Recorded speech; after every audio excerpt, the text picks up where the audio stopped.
On today's show, it's a Sunday summer league in Las Vegas. Cooper Flagg gets shut down. Reed Sheppard kind of underwhelming, and so much more from all the summer league action in Vegas on today's edition of Locked On NBA Game Night. When that final buzzer rings, you know it's time for Locked On NBA Game Night.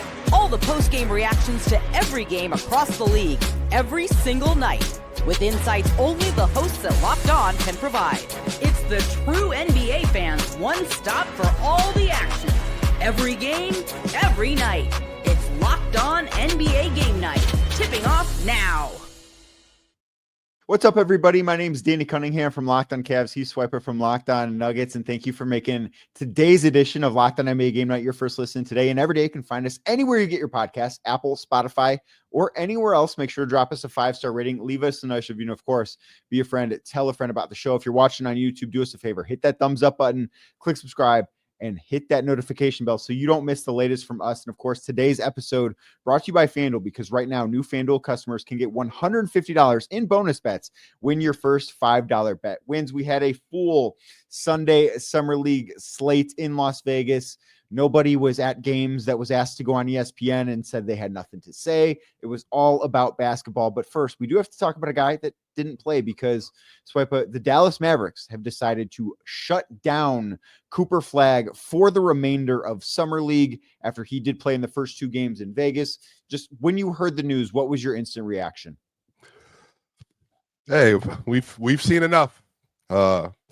We unlocked the box for 2 games just to see what it looks like and just to see how he plays. And hey, this is a guy that we are sure we can build around. And I think a lot of summer league you want to see young players, even no matter where they're drafted, can they understand the game? Are they able to play NBA 5-on-5 basketball? We have practices, coaches are putting in playbooks. They're basically trying to install parts of the offense and defensive coverages you will be utilizing come NBA season when you're playing with the quote-unquote varsity team. And I think with Summer League, you want to allow for players to experiment within their game, within the system. And Cooper, I think, did that by leaps and bounds. In the first game, everybody saw that the defensive tools that everybody was talking about going into the draft, the rim protection, his feet, his ability to just really close in space quickly with how big, how long, how fast he is, and how great of a vertical athlete. But the shooting wasn't there. I want to say he was 5 of 21 in game 1. He was just missing a lot of shots. Cooper even said this is one of the worst games I've ever played in my career. Again, just 18 years old, so much in front of him. But then, Danny, he comes back in game 2, and I'm talking about 31 points, and the jumper was there, coming off of ball screens, pull-up threes, transition pull-up threes, getting to the mid-range, driving past the defense and getting dunks in the lane, the defense on the backside, just the rim protection, everything that you were looking for from the number 1 overall prospect, and then the best number 1 overalls since just a couple years ago with Victor Wembanyama. And for a lot of people, Danny, felt like going into his freshman year, this is going to be the best draft pick that we've seen outside of Wemby in a long time. And I think that Anthony Davis, Zion Williamson, Paolo, there are other players that are really good, but people were really speaking some high praise over Cooper. And I think Cooper just showed that everything that we want him to be, he has the ability to do so. And I think the Mavs are just saying, look, we know what's coming now. All we got to do is get him ready physically and mentally for the NBA season. But in terms of evaluating where he is in his game and what he needs, Danny, I think they got all the answers they were looking for. And I do wonder whether or not 2 games is enough to get all that answers, or if maybe you could have gotten more answers had he played in the full Summer League slate in Vegas. But as you mentioned, 5 of 21 in that opening game against the Lakers, does go 10 of 21 in the second game that he played. So he finishes with 42 points on 42 shots, or 41 points on 42 shots in the 2 Las Vegas games that he played. So not obviously the most efficient thing. I don't think anyone's going to lose sleep over that, but I do wonder whether or not they shut him down too early, if you could have learned a little bit more, or just if it's beneficial to somebody like him to get all of the reps that he can get, understanding that it is Summer League basketball and you have to take everything, both I think good and bad, out in Vegas with a grain of salt, but I do wonder whether or not leaving him out there for a third, fourth, fifth game would have been even more beneficial to him. Well, I think some of this for me, Danny, is what is the game? Like, if he stays out here and he balls, is that going to somehow change our perspective of him and where he is? Okay, if he goes out there and he sucks for the next few games, that's not going to change anything either. It might dampen his own confidence. And we want him to end, maybe even for them, they want him to end his summer league on a high note. That, hey, you were the number 1 overall pick. You really tried to make it work in the first game. The second game, you came out there, you played amazing. You did everything that you expect yourself to do. Carry that into the regular season. Now you got some momentum behind you. You played against other NBA players. You dominated. You were the best player on the floor, you and Dylan Harper. So go ahead and go into the season, I think, with a renewed energy, renewed mindset, ready for an 82-game season. Again, a season and a length of a season that he's never experienced. I just think that the downside of letting Cooper play, and then in their estimation saying that there's no upside for him staying out here, and on top of that, what if he gets hurt? We'd rather just take him off the floor altogether and just say that we've got enough data points at this point and we can just move forward confidently, knowing exactly who he is. So I do understand that it would have been great for him, I think, to be able to play 4 or 5 more games, to really get into the playoffs in the summer league, to try to work for a summer league championship. I mean, all that stuff would have been important too. But I think, when you have a franchise that is really trying to do the right thing and they're trying to build around Cooper and make sure that he's ready for the expectations that are in front of him, I think they're just doing their best to protect him in this moment, even though he could have played a little bit longer. For a little bit more, let's head on out to Nick Inkstead and Locked on Mavericks. Reported that Cooper Flagg will be out for the rest of Summer League. The Mavs are shutting him down, and honestly, this is what we thought was going to happen from the beginning, and it makes a lot of sense for him. He looked really good in the last game, and even in the first game, didn't shoot well, but did a lot of really good things. Looked like he was the best player on the court many times during the games, and I just don't think that he's going to gain a whole lot else. They could keep having him run more, ball handling sets and have him face more ball pressure and things like that, and keep having him do more reps like that, but why risk the injury? He's a super important player for the team as a basketball team, but also to the franchise as a draw. And so you don't want to have him get hurt in a summer league game. You've seen him for 2 games. You saw the proof of concept, basically. And now let's give the other guys some more opportunity, because Cooper Flagg took 21 shots in the first game, 20 shots in the second game. Not a lot of opportunity to go around for the other guys, at least as the number 1 in an offense. So let's see what we got from these other guys. We move forward. No Cooper Flagg for the rest of the summer league, but we saw a good amount.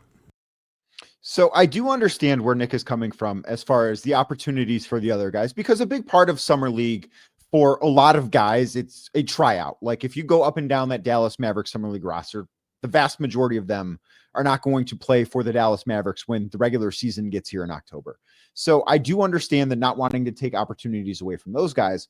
But the other thing that I do keep coming back to with him is Jason Kidd has gone on record and saying, yeah, Cooper's going to play some point guard, which is not what his natural position necessarily is.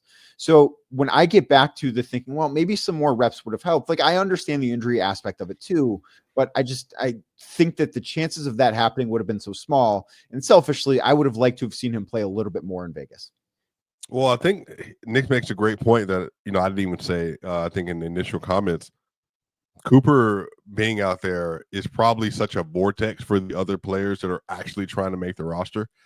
It's like, hey, Cooper, we love to have you. We want to make sure that we're prioritizing you and, showcasing your talents. And then you got all these players on the fringe of the roster that are fighting for their NBA careers, just looking for a 10-day contracts or, trying to earn a 2-way contract. And they're doing everything they can. But, just by nature of the fact that Cooper's out there, they just don't have the same ability to influence the game, in the same way. So I do understand that. I think that you do want to be fair to the other people that are on the team, because a lot of folks just are in different situations. They're not the number 1 overall pick. And so therefore they don't have the ability just to be able to throw up 40 shots and then just kind of chalk it up to you're just figuring things out. And, Ryan Nembhard for another one, that's another guard that they picked up that I think needs to really continue to figure out how to work himself into the system and how to work around other players that are this athletic and this big. So I understand why you want to see him, but I'm also at the same time, I'm actually really happy that we kind of get to see the other players on the Mavericks kind of showcase their talents without Cooper. It'll be a good opportunity, I think it's fair to say, for some of those guys for the next couple of games as the Dallas Mavericks will continue their summer league slate. Well, another team from Texas with another former very high lottery pick, the Houston Rockets, and Reed Sheppard. He has maybe not played well enough to be shut down. We're going to talk about what maybe that means next right here on Locked On NBA Game Night. Today's show is brought to you by Hungry Root. And let's be honest, meal planning, grocery shopping, all of that can be stressful, overwhelming, no fun, right? Between busy schedules, picky eaters, trying to eat healthy, things that certainly I am trying to do is eat healthy right now. It can be a lot. And that's why Hungry Root is the place to go, because they take the stress out of planning by filling your cart for you with personalized groceries and meal options based on what you like and, more importantly, based on what you need. Hungry Root uses their smart cart technology to recommend groceries, recipes, even supplements tailored to your preferences, whether you're dairy-free, gluten-free, focused on gut health, or like me, just trying to eat a little bit better. Hungry Root has you covered. What they can do for you is they can help you everywhere you need it, because you don't want to waste time at the grocery store. You don't want to stress over what you're going to make for dinner that night. Hungry Root has already figured out those things for you every single night. So take advantage of this exclusive offer, because right now, for a limited time, you can get 40% off your first box plus a free item in every box for life. Go to hungryroot.com/LockedOnNBA and use code LockedOnNBA. Again, that is hungryroot.com/LockedOnNBA, LOCKEDONNBA, code LockedOnNBA to get 40% off your first box. But wait, there's more, a free item of your choice for life. Again, go to hungryroot.com/LockedOnNBA, code LockedOnNBA. Thank you for making Locked On NBA Game Night your first listen today and every day. Like I said earlier, you can find the show anywhere you get your podcasts, Apple, Spotify, or anywhere else. Make sure to drop us a 5-star rating and hit a thumbs up for us on YouTube as we continue on here. And while Cooper Flagg was number 1 overall this year and has been shut down, we do got to talk a little bit about the guy who went number 3 overall last year. That would be Reed Sheppard of the Houston Rockets. Of course, as you probably know, Reed did not play a ton in the regular season for what was a very good Houston Rockets team during the regular season, getting the number 2 seed in the Western Conference, playing in his second summer league. And so I've got to be honest, I don't know that it's been all that impressive watching him. And typically when a guy goes back, whether he's a high draft pick or a mid first round pick, I think the goal in summer league is to stick out like a sore thumb, be a guy on the floor that looks like you don't belong in the best way possible. And I don't think we can say that about Reed Sheppard so far. No. And I really like Reed Sheppard. I haven't changed my position on him at all. And I would even say, Rockets fans, I don't think you should. Reed Sheppard is in a very peculiar situation, because last year, Danny, he went from, number 3 overall pick. Team doesn't necessarily need you to get a lot of minutes and be really good early, because we're insulated around you. And it should just allow for you to kind of just have a year where you just figure things out, and then you play as you go. And then if you're going to play up here or you're going to play in the G League, like, we have the optionality available to do whatever is best for the organization. And I think Reed, he was coming along so slowly. I think that, 12 minutes a game, 52 games played, like, I think he was just in a situation where there wasn't any expectations. And so I don't know if he was put in the situation as from a minute standpoint to truly be able to grow and kind of figure out the NBA season is supposed to look like. And now, because they only have Fred VanVleet and Reed Sheppard, the Houston Rockets are in a situation where they need Reed Sheppard to go from being a, hey, really high draft pick, blue chip prospect, let's just kind of work him in as we go, to now it's like, all right, Fred VanVleet not in the game, Danny. Jabari Smith Jr., are you going to run it? No. Okay. Amin Thompson, are you going to run it? Maybe, but we'll see. Maybe not yet. Reed Sheppard, it kind of has to be you. So I just think that Reed, he's going to be asked to grow so much as a player this year because of what's required of him. But I got to be honest, I really thought Reed was the one out of college. The dude is so talented. He's tenacious, an amazing shooter. He hounds defensively. everything's in front of him in order to be successful and end up being a really key rotation player for a Houston Rockets team that could win a title this season. And I do hope that he figures it out. And I think I like the fact that he's kind of putting shots up too, Danny. You know, I'm not one of those types that, like, you know, if you're shooting the ball a lot, it's a bad thing and, you know, you're being selfish and all this. I just think that when you're that talented and you're drafted that high, the team has an expectation for you. Like, the team expects for you to be able to put up numbers and to play hard and to play well and to contribute. And I think Reed is doing his best to try to put himself and the rest of everybody else on the roster in a good situation. But right now, the shots and stuff, they're just not falling, and at least as consistently as you would want them to. But 6 of 19 today, you don't love it. 1 of 7 from 3, you don't love it. But again, really, really, really purposeful minutes that he's getting in Summer League. And I hope he continues to get a lot for the next couple weeks. Well, and I think one of the other things, and full disclosure, I got to Vegas Sunday morning, and I got to UNLV where the games are held right before the Rockets-Pistons game tipped off. I walked into the bowl, and this game was like the national anthem had just wrapped up. So I'm like, oh, sweet. I'm just going to get to watch Reed Sheppard, see how that goes.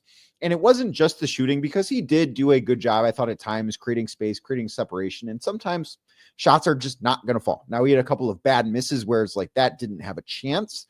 But he also had 6 turnovers to 1 assist. And I understand that that's not all dependent on him. Like, guys need to make shots. And I'm not saying that he's not putting guys in good positioning, but the 6 turnovers in a summer league game as a second-year summer league player, that to me is what I thought was the most concerning part of his game on Sunday. Yeah. And again, when you're lead guard and you're smaller, the level of space that you have to work with and the kind of ball pressure you're seeing consistently, it takes a lot to be able to develop that. Like, okay, well, this is where this play needs to be, where this pass needs to go. My ball handling has to be crisp, has to be tight here. I'm coming off a DHO, I'm coming off a pick and roll.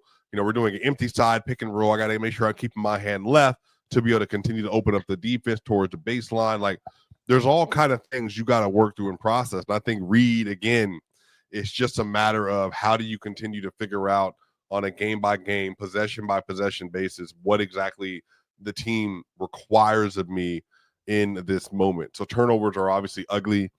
That's a lot. You don't want to have that many turnovers, especially with that number of assists.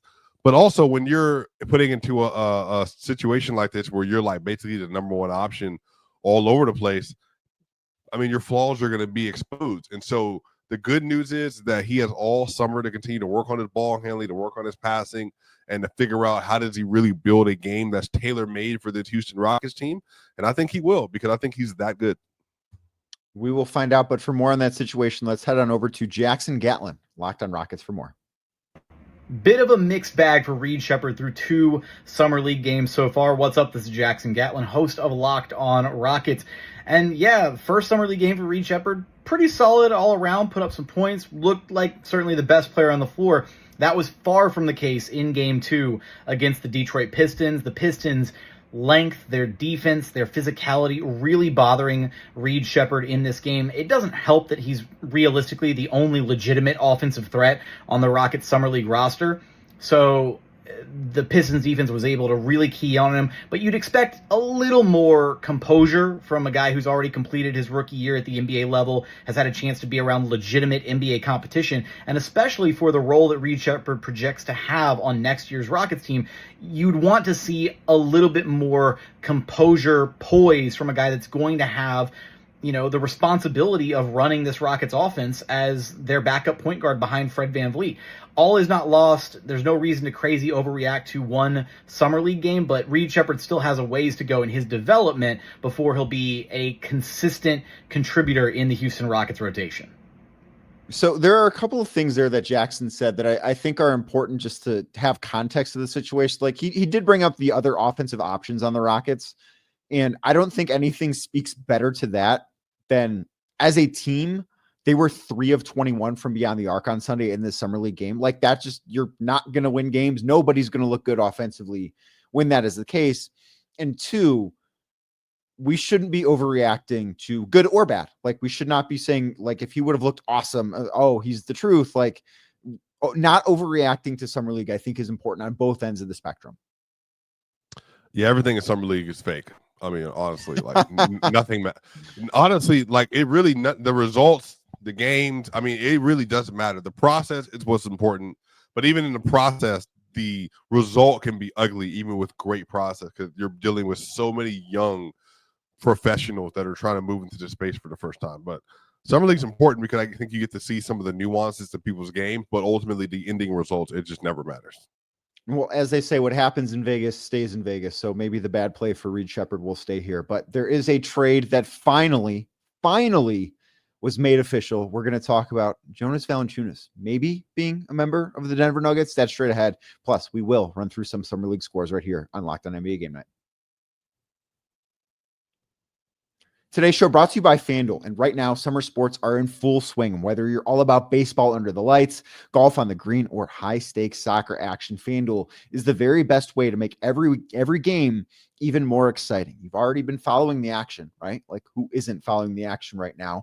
Why not make it a little bit more thrilling? Because with FanDuel, you can get in on the game while your friends are getting sunburned at the beach. Getting in on the game sounds fun. Getting sunburned at the beach sounds like a whole lot of not fun. That sounds really terrible right now. So maybe what you want to do, especially next week when baseball comes back, just bet home runs. It's one of my favorite things to do. Who's gonna go deep on Friday night? That's what I care about. That's what I'm on FanDuel for. And right now with FanDuel, if you are new to FanDuel, new customers can bet just $5 and get $150 in bonus bets if your first bet wins. Again, if you're new to FanDuel, you can bet just $5 and get $150 in bonus bets if your first bet wins. Open the FanDuel app today or visit FanDuel.com. That is FanDuel.com to get started. Thank you again for making Locked On NBA Game Night your first listen today and every day. And if you're watching on YouTube, do us a favor, hit that thumbs up button for us, click subscribe, and hit that notification bell so you don't miss the latest from us. And a trade was finally, after weeks, feels like months at this point, of it not being official, the Kings have finally acquired Dario Saric. I'm joking, of course. Jonas Valančiūnas, now a member, at least in name, of the Denver Nuggets. We still don't know whether or not he's going to actually play for Denver. When do you think, Swiper, we're going to get resolution on this? Well, it should be very, very soon. So Jonas Valančiūnas will fly to Denver. He will meet with the Nuggets brass, and then they from there will, I think, have a determination of what he will do. The Nuggets hold all the cards here because they cannot allow for Jonas to leave for Greece. But on the other end, if Jonas decides that he doesn't want to play in Denver and or the NBA on such a limited role, which is, 12 to 16 minutes a game, backing up Jokic, and then maybe not being able to get another double-digit contract after this, and you're not the man on the roster, there is a route where the Nuggets can void the money and then basically have access to around the entire full MLE, which is about $14.1 million. They could use that going in another direction. But at this point, based on some of the stuff that I've kind of heard and things that have been hinted at, it very much feels like Jonas Valančiūnas is going to be a Denver Nugget. And I really think people that are not fans of Jonas and maybe have not had a lot of opportunity to watch him play, Jonas is one of the best post-up players in the league. He has a great in-between mid-range game for a backup big. He's somebody that can hit open three-pointers to stretch the defense. He also is just a very, very, very talented rebounder. So he's just mauling people around the basket. He finishes well. He has a lot of things that he does really well. I think he sets just terrific screens. So when you have Jonas in your building and you add that to Jokic, there's a world where the Nuggets can give the other team 48 minutes of good to all-time great center play. And Danny, I actually think that's such a big story in why Jonas Valančiūnas being a Denver Nugget matters the most. I think it matters actually more in the regular season than it does in the postseason. And I think it matters because, one, when the postseason arrives, the minutes are going to go up for Nikola Jokic. But in order to get the most out of Nikola Jokic in the postseason, I think the minutes need to probably be a little bit down in the regular season. I look at this to, I guess, put this in baseball terms. I think Valančiūnas is the perfect innings eater for Denver. Like, he's not somebody that is going to go out there and be Jokic because nobody else in the world is going to do that. But he is going to be, at the very least, I think, a replacement level backup big. And I don't know that Denver has really had somebody like him, somebody that fits as well as he does since Jokic has reached this part of his prime. Like, obviously, Nurkic was there when Jokic was younger, but I don't think that Jokic was really this MVP type guy back then. So I do look at this and say, this is something that, while Valanciunas' impact in the postseason, you said 12 to 16 minutes, like in the postseason, it's probably going to be more like 6 to 10 minutes because Jokic's minutes are going to go up. But I think those minutes he plays in the regular season could be vital to them being where they want to be when the postseason arrives. Yep. Yeah, absolutely. Regular season for sure. Jokic game where he does sit. Another great opportunity for Jonas to go out there and prove something, and I think have a really big effect on the game. Jonas has 20 and 10 in his body. Like, he's one of those random players that can get really, really, really, really hot in that mid-range area, can be just an absolute just savant on the glass. And then on the other end of this, he's able to just be a good enough team interior defender that he causes problem for teams on the other end as well. So there's a lot of stuff you can do with Jonas that I think makes it a lot more portable, a lot more value for the team overall. But what's funny, Danny, is I actually had that thought the other day because I know a lot of people have said similar that, Jonas, hey, when it comes to playoff time, they won't really need him. And I'm like, you know what? In the Western Conference, Danny, I mean, if they play versus the Rockets are going to have Şengün, then Steven Adams, and then Clint Capella. Play versus the Thunder are going to have Chet Holmgren and Isaiah Hartenstein. Play versus the Wolves. I mean, the Wolves are going to have Rudy Gobert, Naz Reid, and Julius Randle. So I actually think having bigs means a lot now, especially in the Western Conference. You play the Dallas Mavericks. You're going to have Anthony Davis, Derek Lively, and Daniel Gafford. Again, now add Cooper Flagg into that. You're going to need bodies and people on the rim to really make a point, I think, to just continue to take care of business in those situations, in those settings. So Jonas is going to have a big role in this roster. Again, should he make sure he signs and stays in Denver and everything else. But I'm really excited, Danny. I think that this Nuggets team from top to bottom is the best they've had, over this Jokic quote unquote era, the Jokic Murray era. And I think there's a world for them where they end up having the best season they could have had and that they've had maybe ever because of how much depth they've had. I think Jonas Valančiūnas, he played a big, big part in that as well. See, I don't know that I would go that far because I don't know that they're going to be a team that's going to value the regular season like crazy. Like, do I think that the Denver Nuggets can win the title next June? Absolutely. That should come as a surprise to nobody. They are a championship caliber team. But I do think that there's going to be somewhat of an adjustment period, especially when you bring in a piece like Cam Johnson. So like it might cost them some regular season wins, but for a team in their position, I just don't view that as a big deal. Like if they take not even a step back, but if they are the same regular season team this season that they were last season, if they have an identical record, I think they have a better chance of winning the title, which is ultimately what matters. I think people, I agree in some part that like you definitely want to spread it out and you definitely want to try not to gun for things. But even when they won 57 games, I would say the Nuggets were gunning for the first seed, but it wasn't like they were just going crazy 2 years ago when they won those games. They tied for OKC with the best record in the Western Conference. But also, too, Danny, that team was not good last year. I really am just sorry to say, like, I went through the depth chart last year for the Nuggets, and once you leave the starters and once you leave Russell Westbrook, it is one of the most poorly fitting cast you can imagine.